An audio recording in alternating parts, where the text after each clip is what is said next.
How do we divide variables? So 10 divided by 5 is, ang common factor is 5.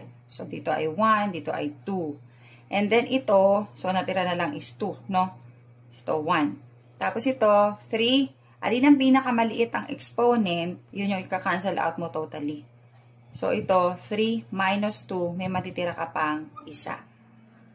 So, ang natira is 2x. Over 1 yan, pero we don't need to write 1 kapag 1 yung denominator. Kasi understood na yan na 1 lang ang kanyang denominator. Next, 9y to the 4th over 4y squared. So, yung 9 and 4, wala silang common factor. So, as is yan. And then, yung y to the 4th and y squared, pareho sila ng base, yung y. Alin yung pinakamalitang exponent, ito yung nagka-cancel out natin totally. And then, 4 minus 2, may matitira siyang 2. Okay. So, natira is 9y squared over 4.